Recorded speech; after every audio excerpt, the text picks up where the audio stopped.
there is a separate sunroof for the front seat and the back seat. So this is a Tesla Model 3 that I have rented from Hertz. This is the extended range version. One thing I really like is when I turn the turn signal on,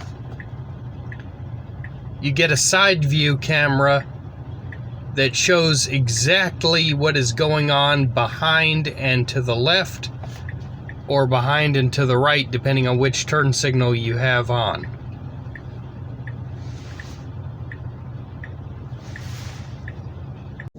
When you have light outside, having these gigantic sunroofs that basically cover the entire roof is a major asset. I have had several cars before that had sunroofs, but not the whole roof is glass. Hey, I like it. I have owned vehicles with sunroofs before, but I have never even rented a car where the sunroof is the entire roof.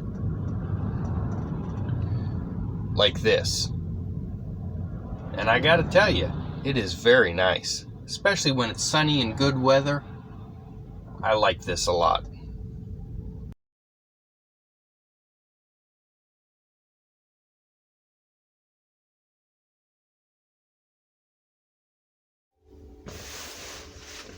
Since there is no engine to start driving a Tesla, you take the key. You hear that noise, it means you're ready to drive. You put the car in drive, and you can drive away. All you have to do to start a Tesla is put your key down and hit the brake pedal, and the car is ready to go. There's no actual engine to start.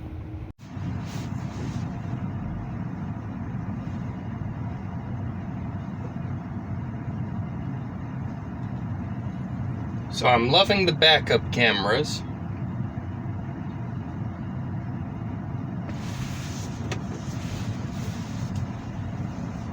But I still do say this car needs to have some kind of a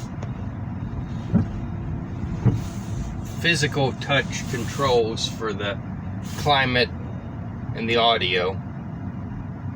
Even if just for those things. The Tesla drives just fine,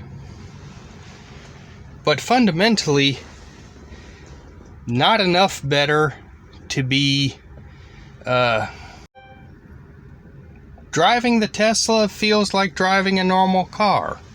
I mean, yes, it is electric, so you have regenerative braking, but overall, it is not that different.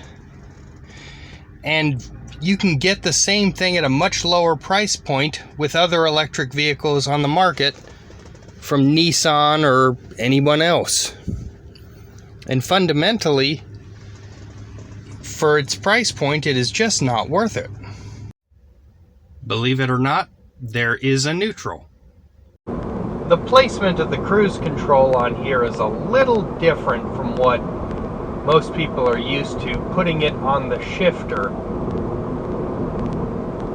So you put the shifter down to put the car in drive, but then you push it again to set the cruise control. Like that, and push it up to turn it off. So I'm re-engaging the cruise control.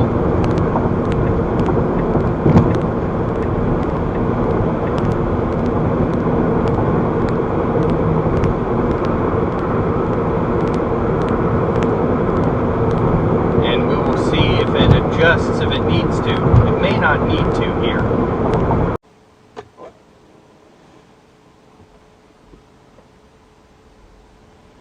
So I have now determined that it is entirely possible, and I knew this, to take a Tesla on a road trip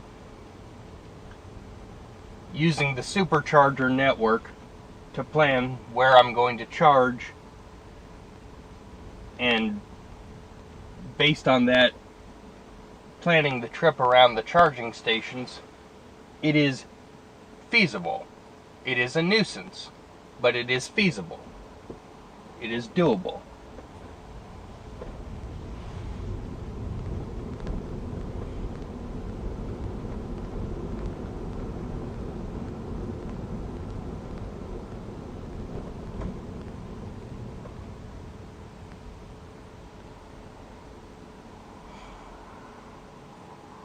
What I am now going to do, and this road ought to be an easy road to do it on, is I'm going to see if I can get the auto steer to work.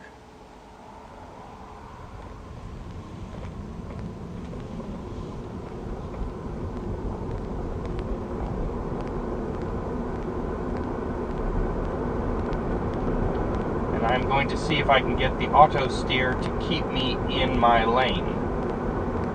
This did not work well yesterday.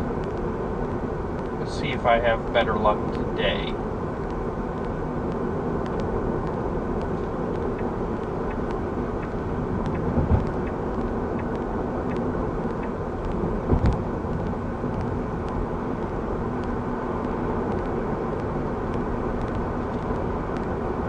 So I'm engaging the cruise control.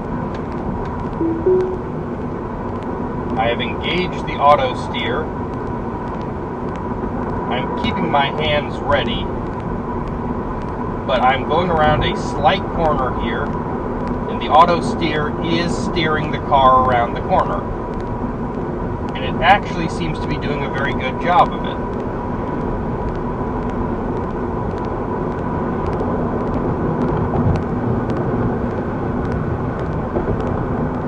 Actually, this is working a lot better today. Now, I'm not sure, this may be that the road is marked better.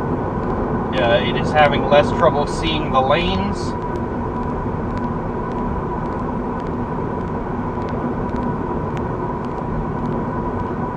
Yesterday it had trouble seeing the lanes, and now it's having trouble again.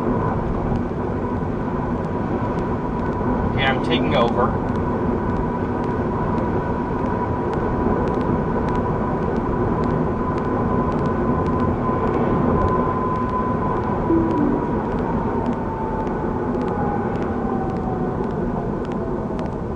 That worked better than yesterday.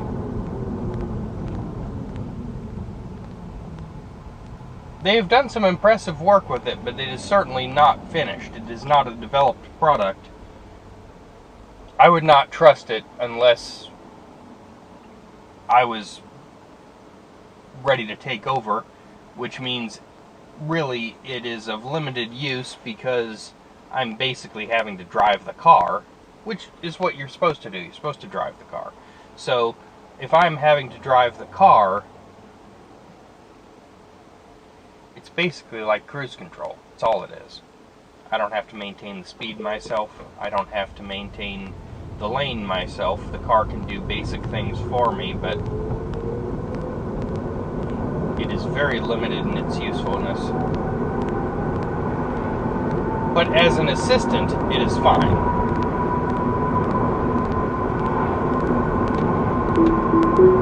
So I am re-engaging, and it is taking us around a corner, and it is keeping me perfectly centered in the lane.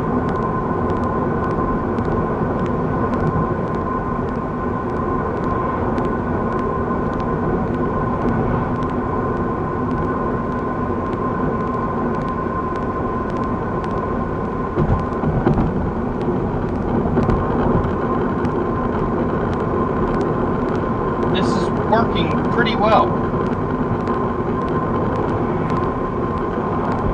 Now it's drifting a little to the right, but not a lot. Okay, now I'm taking over again.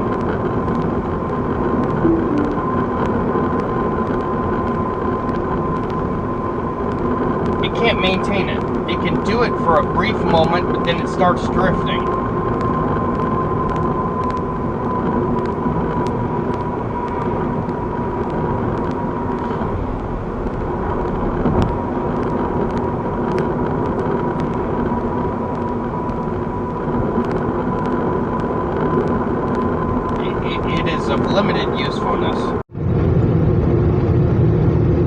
What the Tesla does have is a limited automatic self-driving.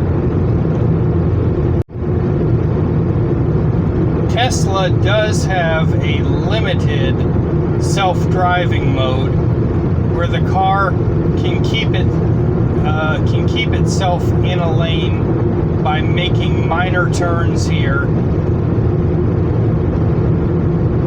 I do not trust it for full self-driving. As you can see, it's not doing a great job, but it is able to keep the car in its lane. So on a long road trip, but it's beeping because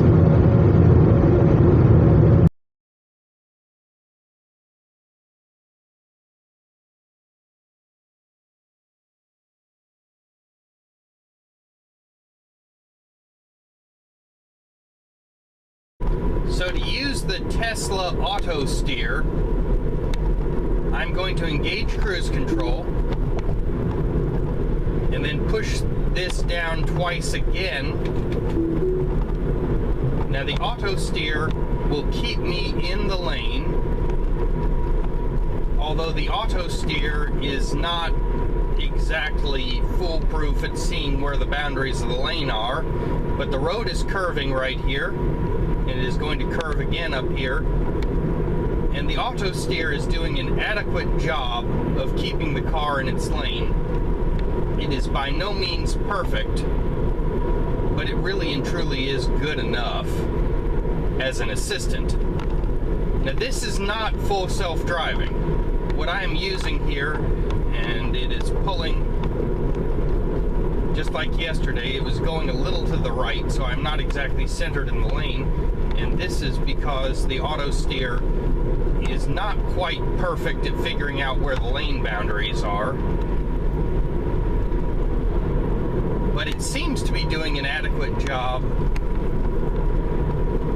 with me here ready to take over if I have to. I would not trust this without being supervised. The cruise control in this car works great because it adapts. If it sees the car in front of me slows down, it slows down. But the auto steer it needs some work. But it knows where all the other cars on the road are because you can see them on the screen. And it'll do an adequate job but it is not very helpful because it requires a human to supervise and be ready to take over at a moment's notice if it's an impressive technology, but it's not perfect. But they're making progress. So here in a freeway situation, the auto steer is keeping me in my lane. It knows where all the cars on the road are, so it can adjust. The cruise control can speed up and slow down based on the cars in front of me, so as I get closer to this Dodge in front of me, the cruise control is slowing the car down automatically and maintaining a distance from the vehicle in front of me. And the road is curving, and the steering is turning the car and keeping me in my lane at a safe distance from the vehicle in front of me, even though that involves slowing down quite a bit.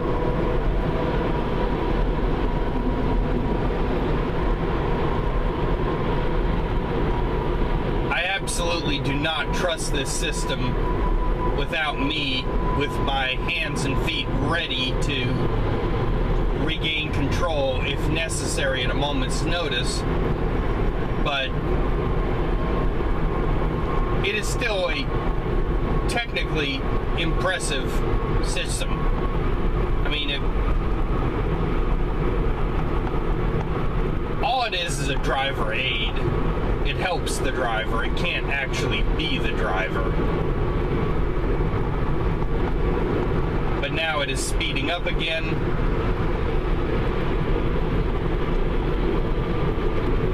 And slowing down to let a car in. It actually slowed the car down to allow another vehicle to come in front of me. So I guess it is a polite driver in addition to covering safety.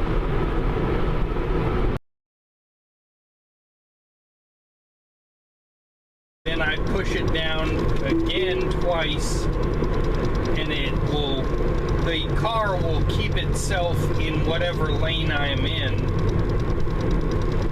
this case the middle lane, and will maintain center in the lane and will maintain distance from the vehicle in front of me.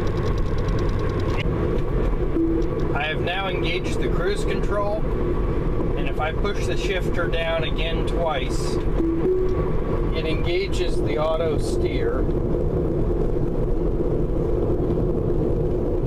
I am leaving my hand on the steering wheel, but the car will maintain the middle of the lane. It will stay centered, and the car will basically drive itself. This is not the full self-driving mode. This is only auto steer. It will stay centered in the lane that it is in, which is the center lane.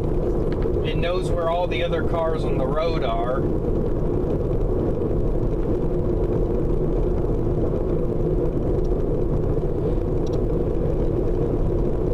I had trouble with this the other day, but it seems to be doing very well right now. Of course, that is because there are no cars around me. So I am engaging cruise control. And if I push the shifter down again twice, it engages auto steer. And the car will automatically stay in the middle of the lane that it is in. And the car will maintain center of the lane and just keep driving in this lane until I turn it off, or I guess until the road ends. Take your foot off the accelerator, the car slows down pretty fast, but does not seem to slow down nearly as fast as the Nissan did. So unlike the freeway back there, this is a Texas farm-to-market road, and as such, it is a lot less smooth. There are a lot of curves, and the speed is much lower. And on this kind of road here, this Tesla really shines. It corners very well. When you get out of the corner, it accelerates very well on the straightaways, even though it's much slower speed than the freeway. But on the freeway, generally I'm maintaining a constant speed. The speed on here is constantly changing. And when I come up to a corner and I take my foot off the accelerator, the regenerative braking does not slow it down as much as the Nissan Leaf did, and that probably is actually a good thing for this specific road. In traffic, I'm probably better off with the heavier deceleration. And I'm supposed to be able to change that on here, but the menu is not letting me. So, but nonetheless, this road, more than any others, I think that the Tesla Model 3 really shines. There are a lot of stops on these farm-to-market roads because you only have one lane each way, and whenever anybody needs to stop to turn or pull into one of these places here, and thus you get a lot of acceleration and deceleration, and the Tesla speeds up and slows down. That is probably one of its best selling points, is how well it handles that. I think more so than inner city traffic and more so than freeways, these farm-to-market roads are where the Tesla really shines. The other difference I notice with the regenerative braking on the Tesla is that the Nissan Leaf would bring the car to a complete stop purely on regenerative braking. And I could drive large distances without ever touching the brake pedal at all. Maybe it just happens to be how this thing is set. I mean, you do have different options on here, but I have to use the brake considerably more on the Tesla, it seems, than on the Nissan, and I'm driving in a completely flat part of Texas that, unlike the hills in California, I guess what I want to adjust on here is the stopping mode. It has 3 options: creep, roll, and hold, but it will not let me change it, and it is set on creep. So when I change the stopping mode to hold, now I have true one-pedal driving, and I can actually drive the car. When I take my foot off the accelerator, it slows down to a complete stop, and I can actually stop the car without ever touching the brake. This is like what the Nissan Leaf did with the e-pedal. And I highly recommend this. If you are going to drive a Tesla Model 3, set your stopping mode to hold. It just makes it easier to work with. When you take your foot off the brake, it does not move forward until you hit the accelerator. Doing a road trip in a Tesla is entirely feasible now. What will need to happen, though, in the future is that more of the higher speed superchargers will need to be installed. Now, the one that I stopped at yesterday in Giddings, and that is a rural area, I was shocked by how fast it was able to recharge this car. A previous station in Houston charged at a much lower speed than that one. So, and charging at higher speeds is probably more important on a road trip than it is in town, because you can plan when you're going to charge. And in town you have a lot of options. On a road trip you have very few options, and I was delighted that the one that I had was so good. But as more superchargers get put in, Tesla road trips will become easier and easier. But it is technically feasible now.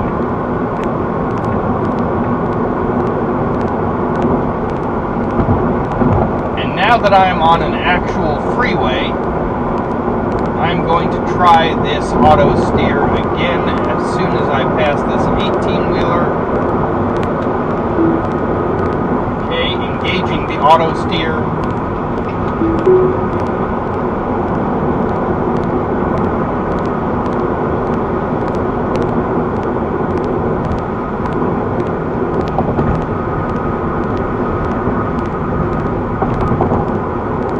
Pulling to the right again.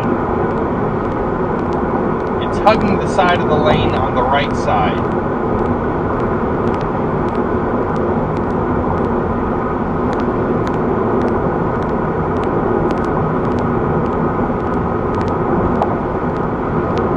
This is on a completely straight freeway with well-marked lanes. This ought to be the easiest thing in the world.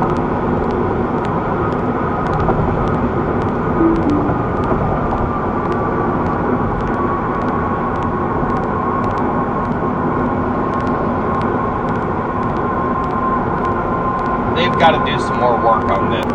Okay, I'm going to give this another shot.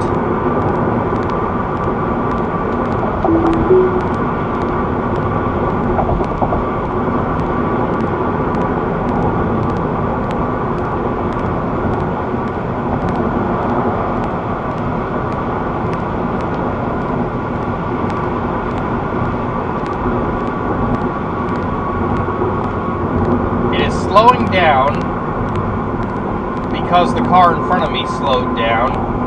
Now, I have found that the adaptive cruise control does a fantastic job of maintaining speed and slowing down and adjusting to traffic. That works great. What does not work great is the steering. Now, the car in front of me just put on its brakes, and this car slowed down to match. The speed works great. It is doing a decent job of staying in the lane right now. It is not perfectly centered, but it is good enough.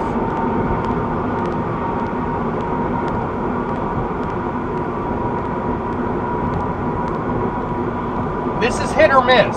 I mean, right now it is actually doing great. It is adjusting to traffic. It is adjusting the speed. And it is staying centered in the lane right now. The car in front of me is getting over, so I am now speeding up a little.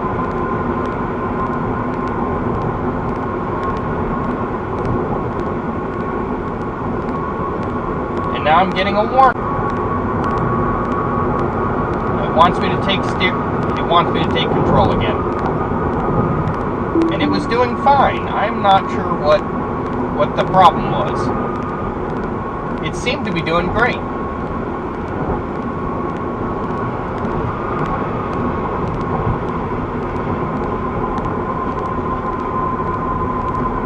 This thing is hit or miss.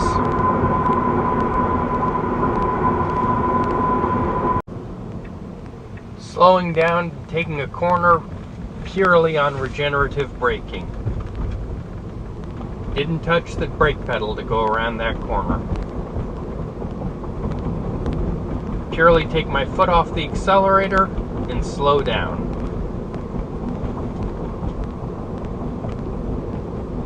So any energy that was used to accelerate, at least some of it got put back in.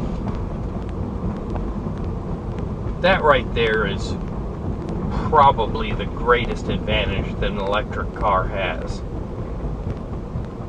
Or a hybrid for that matter, but overall, you know you have more battery capacity in the electric car to absorb it. Although, let's be real, the amount of power absorbed is not that enormous. But it does save wear and tear on the brake pads. Overall, a very good thing.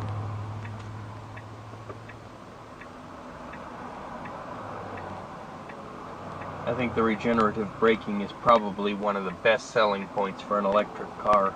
Now I'm getting into some traffic, so I'm slowing down entirely using the regenerative braking without touching the brake pedal.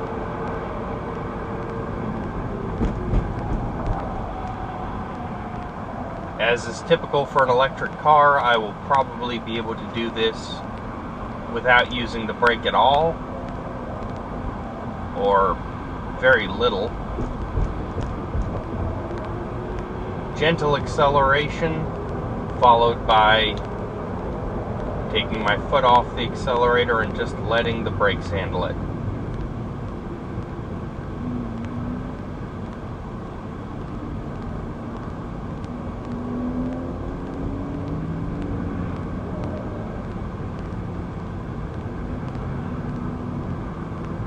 The Nissan Leaf had a convenient e-pedal you could just turn on and off.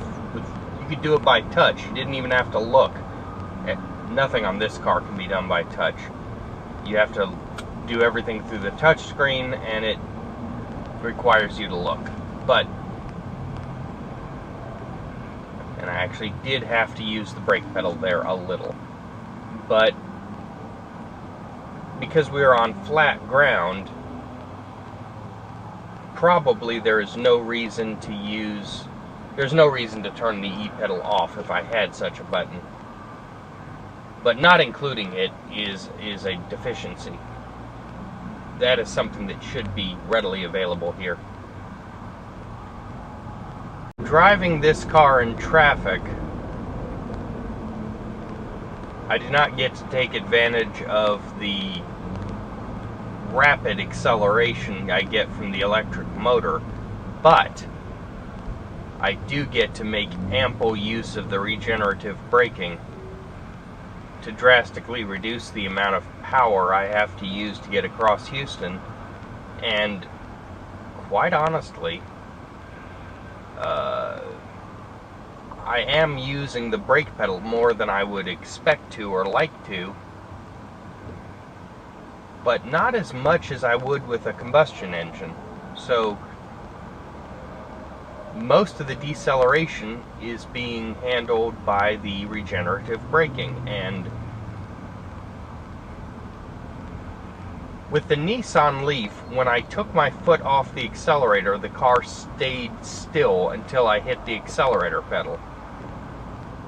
This car, if I take my foot off the brake, it starts moving forward like a gasoline car would.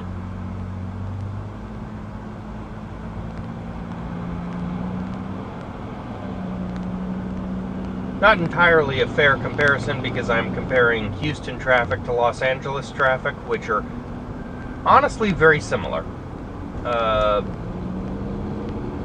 but not exactly the same. Nonetheless, this car does handle very nicely. Since I left the charging station, I've only used about 1% of the battery, and I've covered a reasonable distance. So this is the third time that I have come up this farm to market road, and the first time in the Tesla that I have encountered a traffic jam.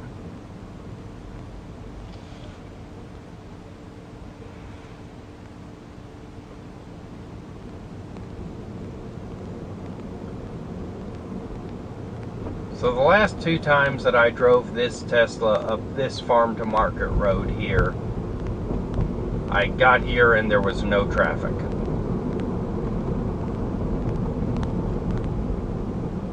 The time of day is a little different. This is a little earlier, but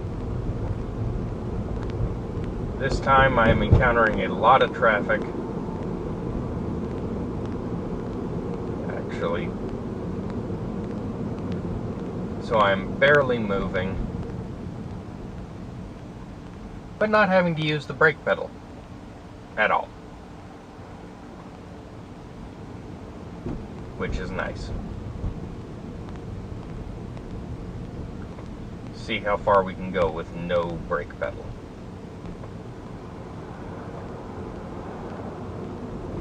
So today I'm definitely not moving as fast on this FM, but not having to use the brake pedal is a major asset. Able to slow down, speed up, slow down, speed up. I've come to find that this screen here is very difficult to use without taking your eyes off the road. Basically, it is impossible.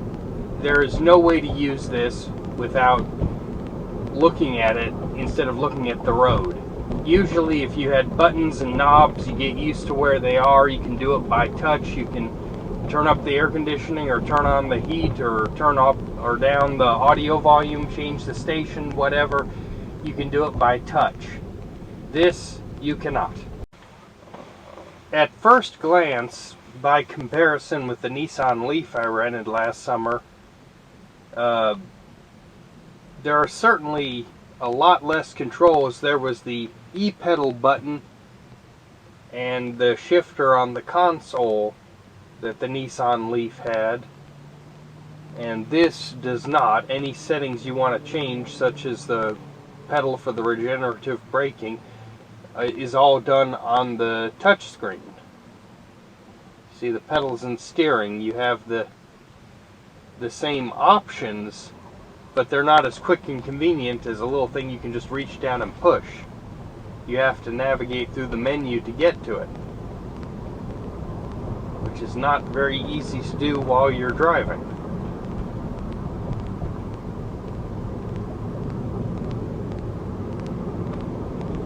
I know it sounds odd that I'm actually giving a much higher opinion to a less expensive vehicle, but it is what it is. The acceleration on this car is also superior to the Nissan Leaf, but not as much as you would expect it to be. For this being a more expensive vehicle than the Nissan Leaf, it does not drive or ride any smoother. The steering is no better. It's not really that different, actually. The acceleration is a little better, but it is still a relatively lightweight vehicle, and it handles like a smaller car. It handles more like a Chevy Cruze than it does like a BMW 3 Series. I mean, if you want to compare, it lacks the high-end feel that you would expect from a car like this. In addition to having to reach over here to make any changes, if you want to change the settings on the climate or you want to change the settings on the audio, you have to do it through here. There are also no instruments in front of you. So if you want to see how much battery life you have left or how fast you're going, which is something you need to check fairly frequently, is how fast you're going, you have to look at this screen. This tablet is your one-stop shop for everything. And ergonomically, this just does not work. I mean, looking straight ahead to drive the car, you can look down a little to see how fast you're going, look back up, no big deal. Putting it over here as the only place to see it is just not a good layout. It really is not. So I am in traffic right now, but I'm about to be getting on the freeway. We will see how this goes.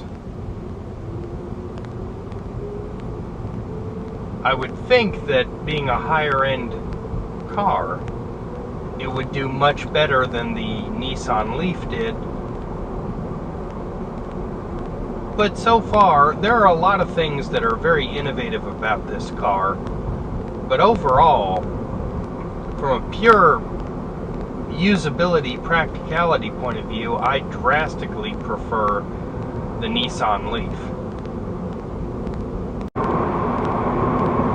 So I am now going about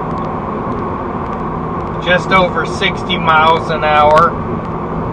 That's around 100 kilometers per hour. And at this speed, this car does give more of a high-end luxury car feel than the Nissan did.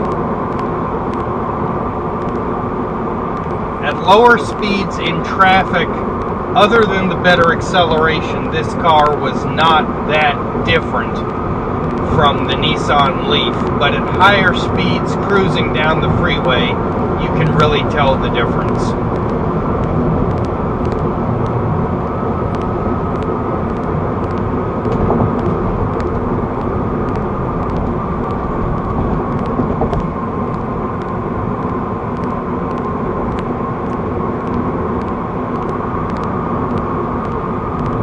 This car does have a stiffer feel to it, which is a good thing when you're driving on the freeway. I would say that Tesla builds a nice product,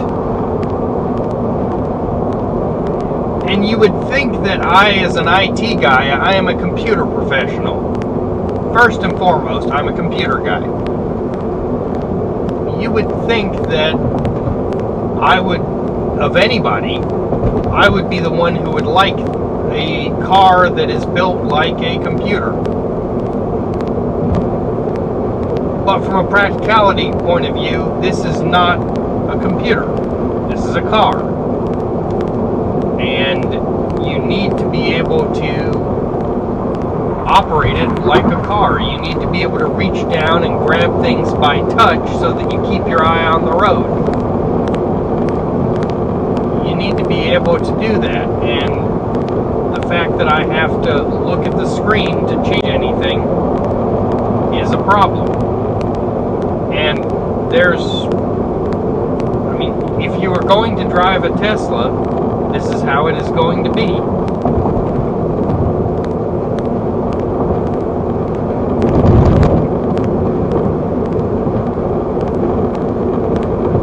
Honest opinion, I like the Nissan Leaf better. If I had to pick between the two, I like the Nissan Leaf better. I just do. I see the appeal of this. I like this. If this was my car, I would enjoy it. I would get used to this. But the Nissan is just more practical. And quite honestly, I had more fun with it. There are certain features on here I like very much, but the Nissan was the more practical option. The steering on this car is very stiff, but it is adjustable. I like that. I mean, there are certain... When you spend more money to get a higher end car, there are certain perks. And you get what you pay for up to a certain extent. And I like that, but ultimately,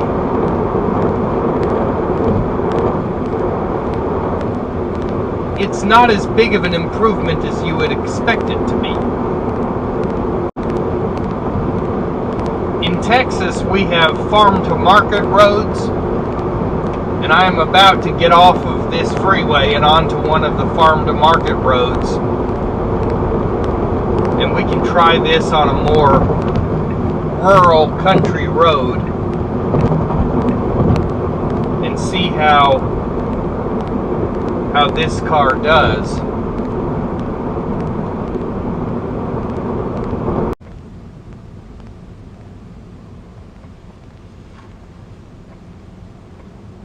So I'm switching the steering from standard to sport.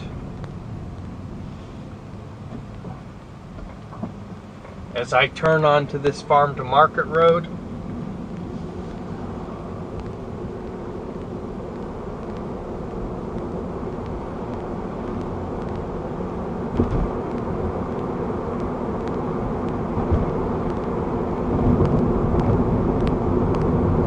Seems to have gotten a little tighter.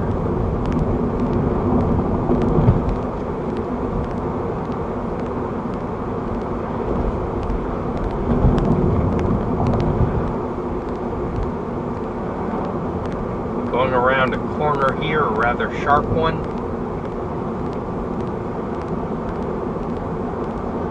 Another one. Corners very nicely, but I'm going to switch it to comfort for the next corner. We will see how it does any differently.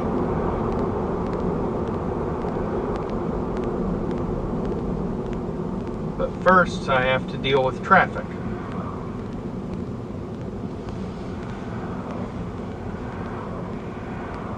Whether you rent a car in Texas or in California, one thing you have to deal with is traffic. Anywhere I rent a car, traffic.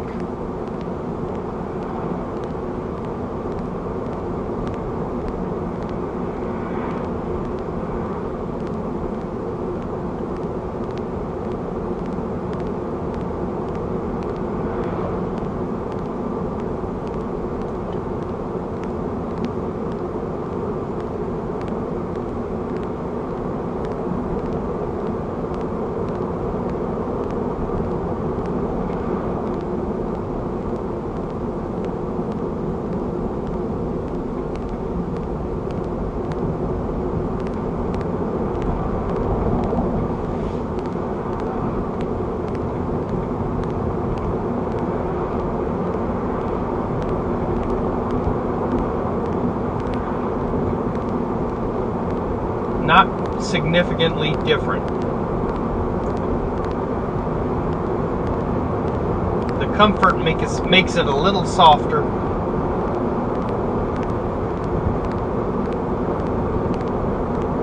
It seems a little stiffer in sport mode, a little more firm, a little softer in comfort, not significantly.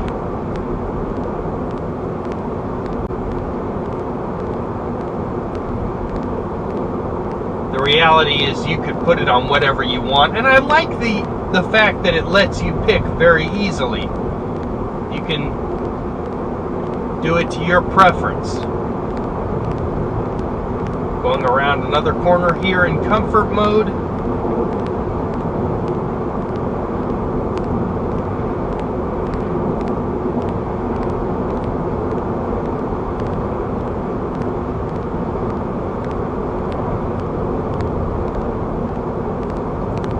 Honestly, it's just a minor preference, but I think I like standard the best.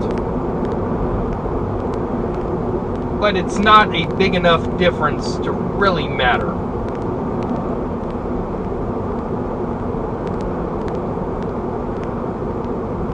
Now for acceleration, the two options it gives you are standard and chill, and I just gotta love the terminology.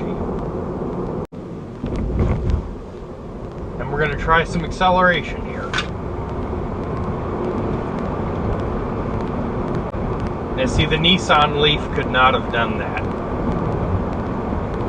The Nissan Leaf's acceleration from a complete stop or from very, very slow was very good.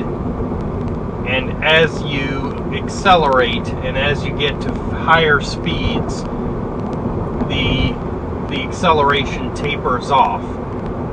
But even from a complete stop, the acceleration was not as good. But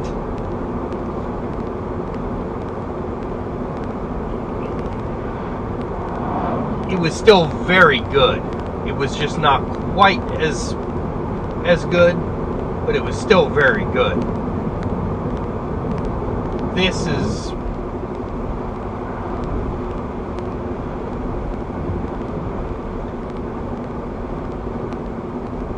it's better. Is it worth the price? Probably not. But is it better? Yes. Yeah, going around this corner in standard, I think of the options, I like this one the best, but it is a minor preference. The difference is just not that significant. I mean, for the average driver, you do not need rocket ship level of acceleration. I mean, this is not an F-16, and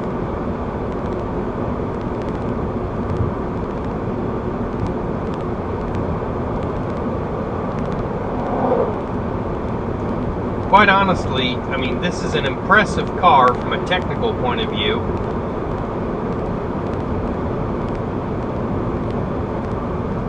But the Nissan Leaf was more than sufficient acceleration. It was actually surprisingly good. Where this is superior is if you were in a situation where you really needed to pass somebody, or you really needed to get over.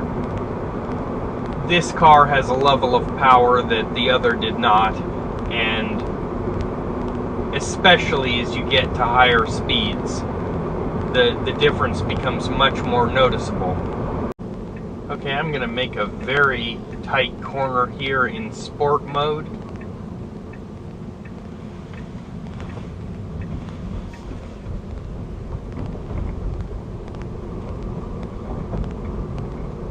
Now I am switching to comfort, and I'm going to go around another corner up here, and we will see how this compares.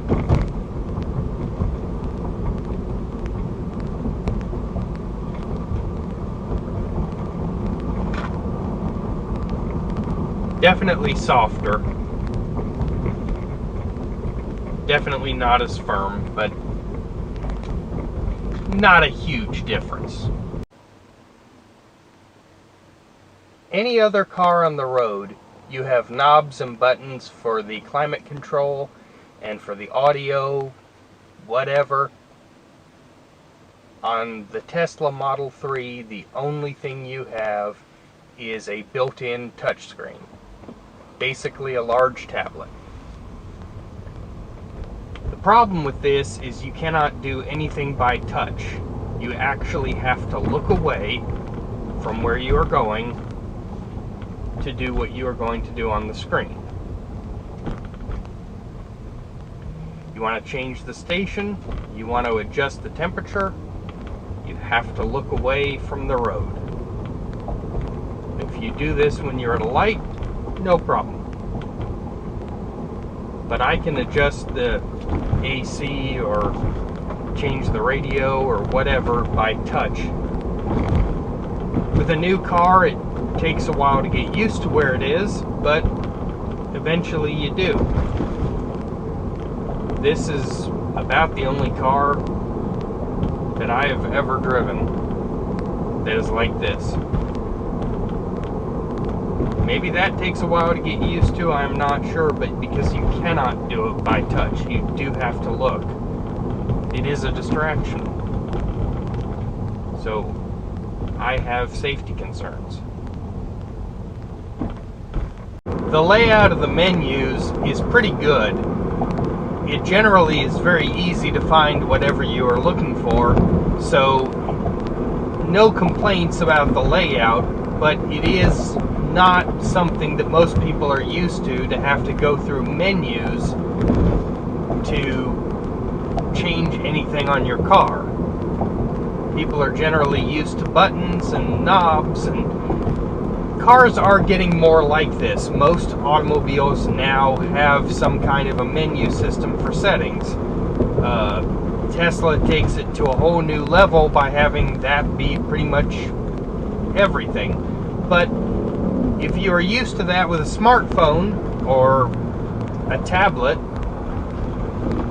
you're used to this now for the car. It is very easy to do. Probably any teenager that you gave a Tesla as their first car would have no trouble figuring it out. Probably most of them are helping their parents do it. Overall, the handling on this car is very good. It is not European sports sedan good, but it is still a very nice car to drive in traffic. I'm maneuvering around cars right now, and it handles very, very nicely. I mean, the Tesla is a status symbol, and there's a reason for that. I mean, it is a high-end car. Does it drive like the ultimate driving machine? No. But it still is very nice for its price point. This car actually is a lot of fun to drive. It is very responsive. The steering is good. The brakes are good. The regenerative braking is not as aggressive as the regenerative braking with the e-pedal was in the Nissan Leaf. But it's still, you use your brakes a whole lot less than you would in most other cars. And driving this in a mix of traffic, country roads, freeways, it drives very, very nicely. I am very pleased with it. Even at higher speeds, when you punch it, you've got the acceleration, but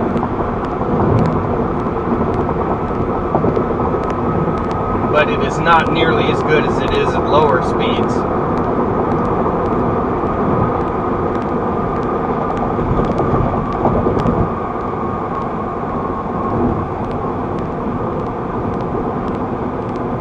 The thing about driving at higher speeds, you're used to having a speedometer right in front of you, and instead it is off to the side on the screen. Fortunately, they put it on the correct side of the screen, so it is still right in your field of vision, but putting it in the top left corner was the correct thing to do. I definitely like the steering the best in standard mode, better than sport or comfort. This car, it handles a lot more like a luxury car and less like a sports car. Despite the way Teslas are very often talked about, and I know Tesla doesn't really advertise like other car companies do, but despite the buzz about them, this car really handles more like a luxury car and less like a sports sedan. And what I mean by that is it handles more like a Lexus or a Cadillac and less like a BMW. I mean, as a previous BMW owner, a 3 Series, when I rented a Tesla Model 3, I expected it to kind of handle in a very similar manner, and it does not.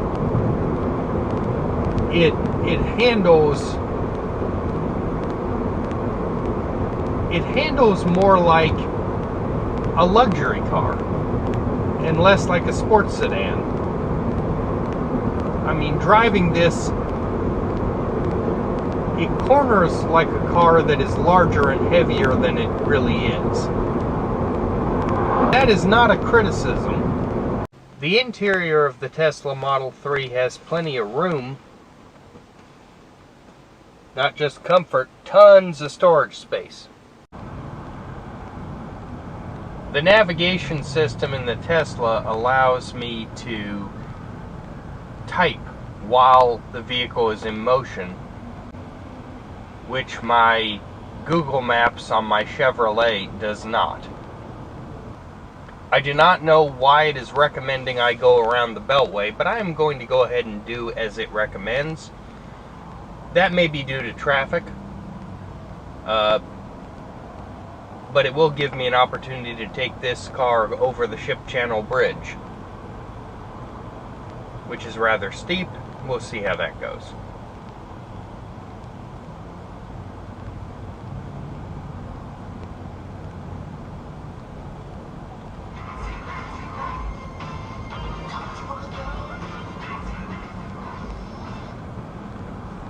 I now see why it did that. Apparently, according to the Amber Alert sign, there is a major accident up ahead. It is routing me around it. So I see why it did what it did. Yeah, if this is the way Interstate 45 is going to be, I guess the computer knows what it's doing, recommending that I go around the Beltway. In 1 mile, take exit 60B on the right onto Texas 8 Beltway east toward Bush Intercontinental Airport. So it looks, in typical Houston fashion, like we have a wreck right here. Not the one at Greens Road that the sign was informing me of. So there may actually be 2 wrecks. And that would be why the traffic is what it is.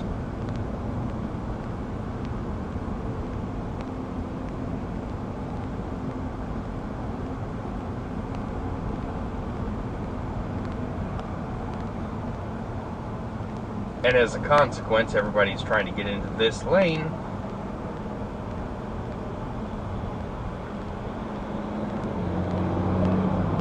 So that is giving me my demonstration of driving a Tesla in traffic right here, right now.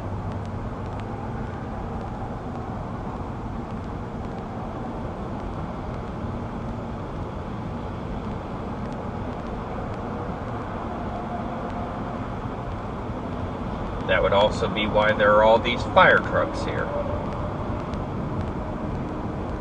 Hope nobody got hurt.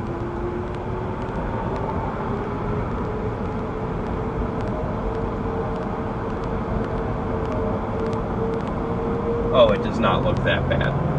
And now the traffic clears.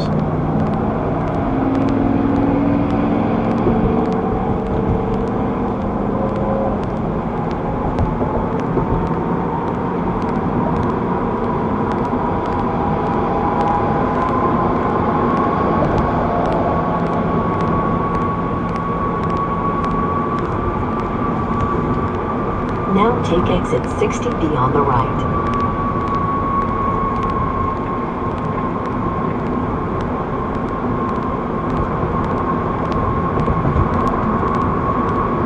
In 1,000 feet, take the Texas 8 Beltway East ramp on the left toward Bush Intercontinental Airport.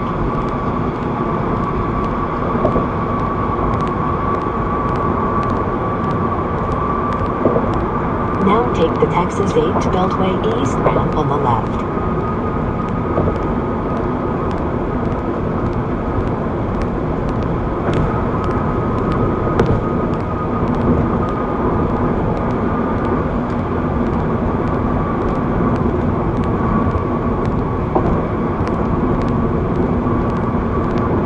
Nice view of Greens Point Mall.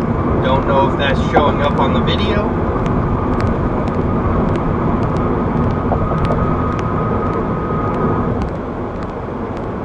But this section of the Beltway near George Bush Intercontinental Airport seems to be wide open. No traffic. The navigation in this Tesla is fantastic. I am used to using Google Maps, which is also very good. I have that in my car, but this works very well. And if you look for a Tesla supercharger to recharge at, it shows you those, but it also shows you non-Tesla charging stations that may be more convenient, depending on where you are. I will say that Tesla's navigation is fantastic. Much like with Google Maps, the Tesla navigation shows you exactly what the traffic is where you are right now, and it helps you plan your route based on the current traffic situation. Does it do it better than Google Maps? No. But it is still very good. I'm now passing the exit for George H.W. Bush Intercontinental Airport. I still have the Beltway basically to myself around here. I mean, there are other cars on the road, and a Spirit Airlines Airbus A320 flying over me just took off.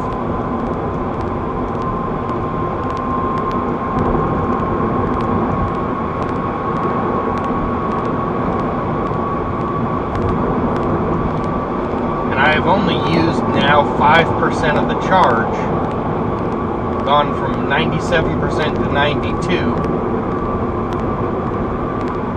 through all of that.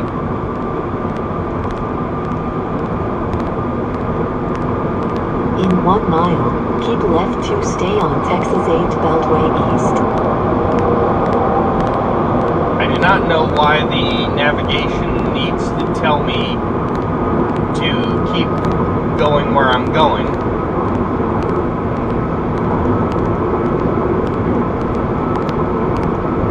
Telling me not to exit. Well, I would not have exited until it told me to exit. Seems unnecessary. But if it just wants to give me confirmation, that's fine.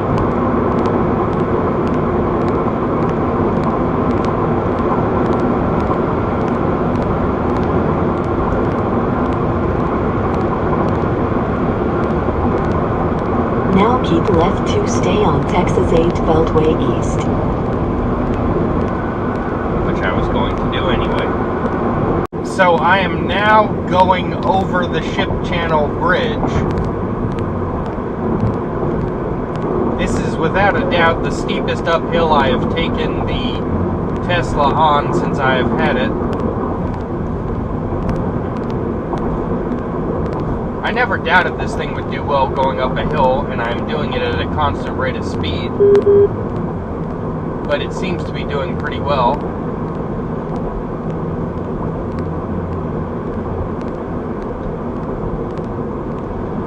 I mean, this is a major roadway, so every car on the road can do it. But I'm hardly having to touch the accelerator to maintain speed up a steep hill. What will be interesting is I'm going to slow down coming down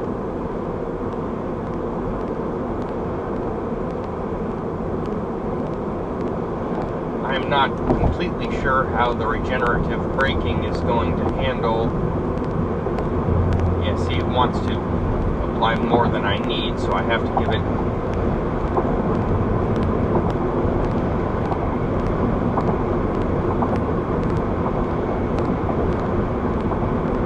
I mean, you could go down this hill in neutral with no trouble at all. In a combustion car, I'm not saying to do that, but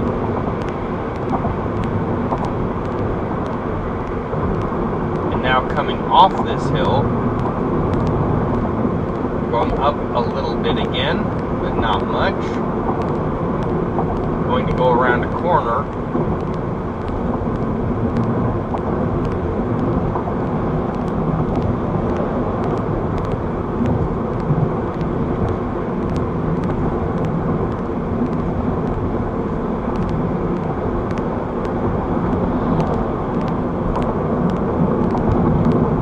Downhill again. No power is necessary to do that. But I have to keep my foot on the accelerator just so that I do not kick in the regenerative braking. And now uphill again.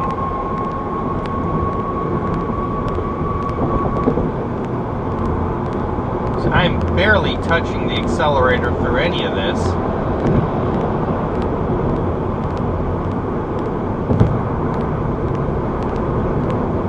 Basically maintains speed with very little change in how much power I'm applying. So I am now traveling from two locations that are both on interstates. I am taking this interstate, which is I-45, until I reach Interstate 10. I could go around 610, but I'm not going to because traffic usually around this time of day is pretty bad on the west side. So I'm going to take Interstate 45 all the way to Interstate 10. And it should be pretty well wide open, so this should be nothing but freeway driving. And we will see how the car performs, and also we shall see how the range holds up, because I'm traveling a substantial distance, so we will see how much of the power that I just picked up charging is spent. Based on how it did this morning coming down here, it should be pretty good. So the traffic is worse than I thought, so we are getting to take advantage of the regenerative braking again.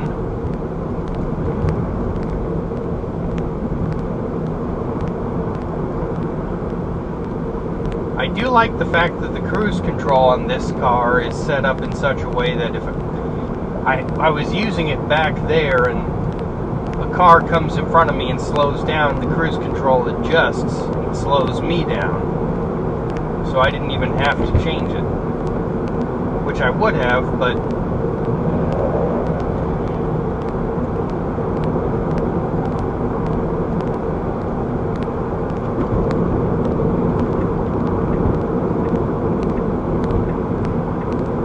I do love these side cameras when I change lanes. As with any time you try to video something with a car driving in a major city, I am being thwarted by traffic.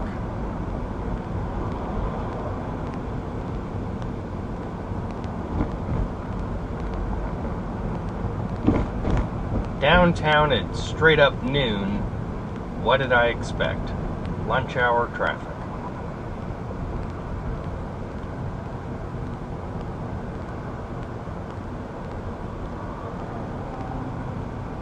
At least I'm not burning any gas while I sit here and idle. No, not idling, moving, just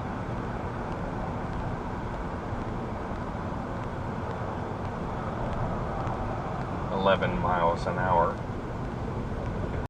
So I am about to get off of Interstate 45 onto Interstate 10. Right here.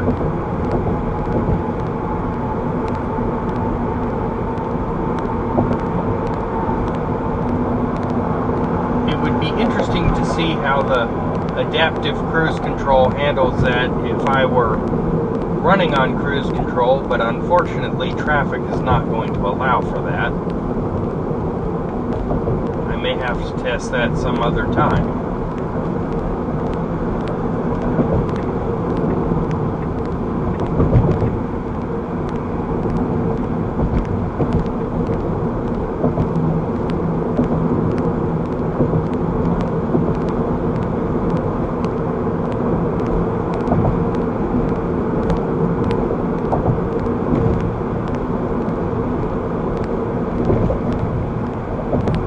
But this whole freeway interchange is operating at, there is no overpass, so this is at ground level.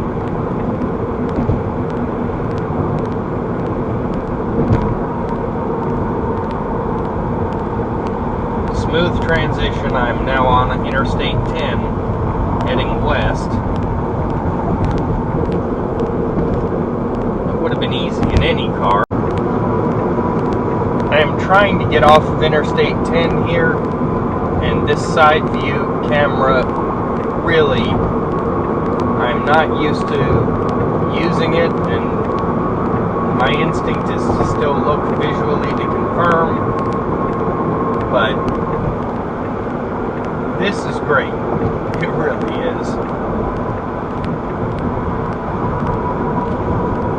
And now I'm going to be using the U-turn here.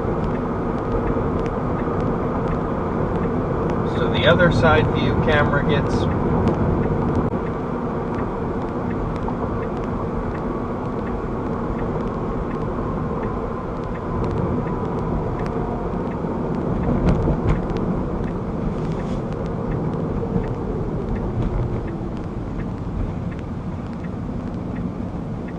slowing down without touching the brake pedal and having a wonderful side view. I see the appeal. I really do. I get it.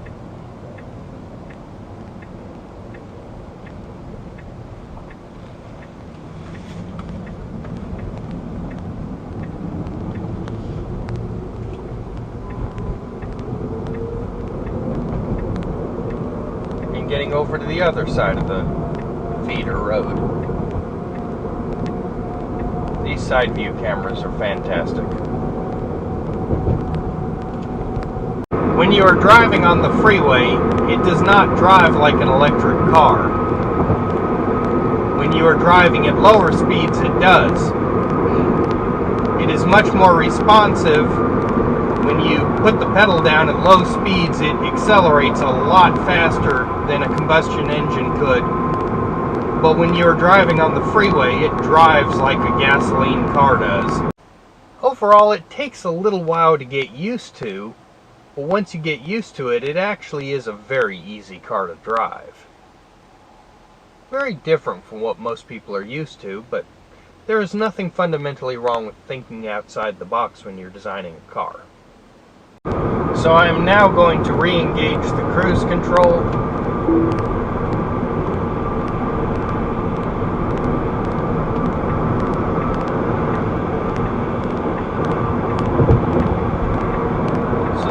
Traveling at a constant speed on the interstate for a while here. This car is really intended more as a city car and not as a road trip car, even though doing a road trip in it is entirely feasible. So even after leaving the mall, my battery level is now back down to where I started this morning. So at this point, all of the driving I've done today is effectively free.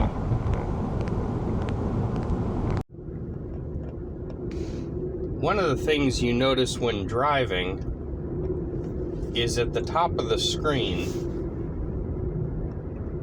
there is a white line that gets longer as you accelerate that shows that you are using more power. And if you take your foot off of the accelerator and begin using regenerative braking, like here, you get a green line The longer the green line, the more it is regenerating and the more it is slowing the car down. So as I accelerate, white line, take my foot off, you can get a gradual deceleration, you get a little bit of green, get a little bit more speed here.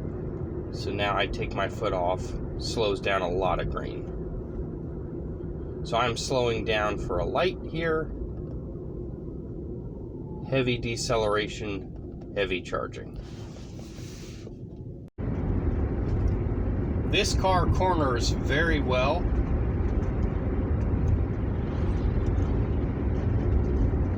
Now that the traffic has finally died down on this farm to market road, not going real fast, but I am going around a lot of corners, and this car handles it very nicely. Driving on these back roads, one of the nice things is these regenerative brakes. You take your foot off the pedal, you practically never use the brake pedal. I've hardly had to use the brake pedal at all, because if you need to slow down because the cars in front of you are slowing down, we had traffic earlier, you just take your foot off the brake. The Tesla Model 3 is thought of as a city car, and it is good for that. But this farm to market road, constantly speeding up, slowing down, speeding up, slowing down, going around corners, really shows what a great car this is, because I hardly use the brake pedal at all. You just give it a little gas, take your foot off, car speeds up and slows down without having to use the brakes. And I would have to be using the brakes a lot, like right now, and I do not have to. Roads like this demonstrate just what great vehicles electric cars are. As is typical with an electric car, it is very quiet.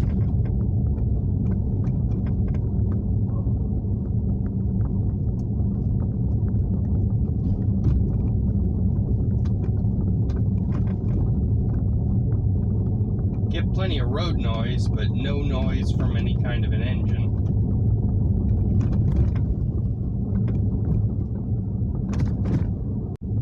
Having the speed in this corner was a perfect touch.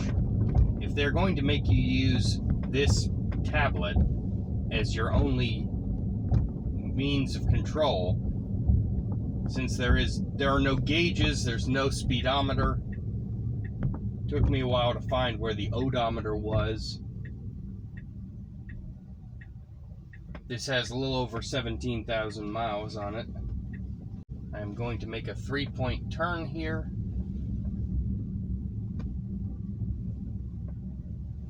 This car has a reasonably good turning circle.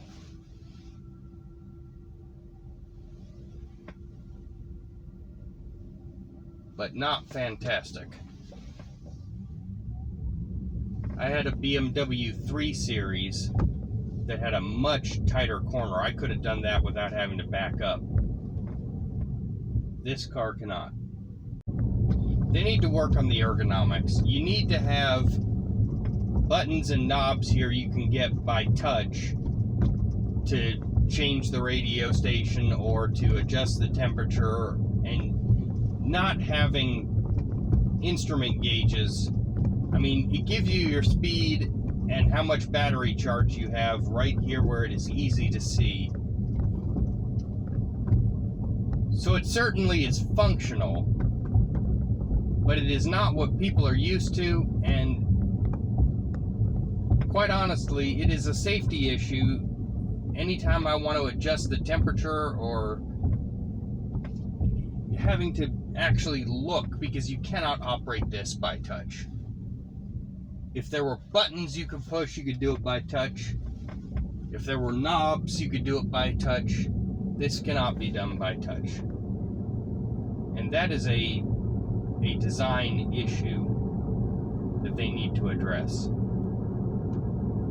It makes it look futuristic, but at the expense of practicality. So let's try making a U-turn here in the middle of the road, see how the turning circle does. Does very nicely. The turning radius is comparable to a similarly sized front-wheel drive car.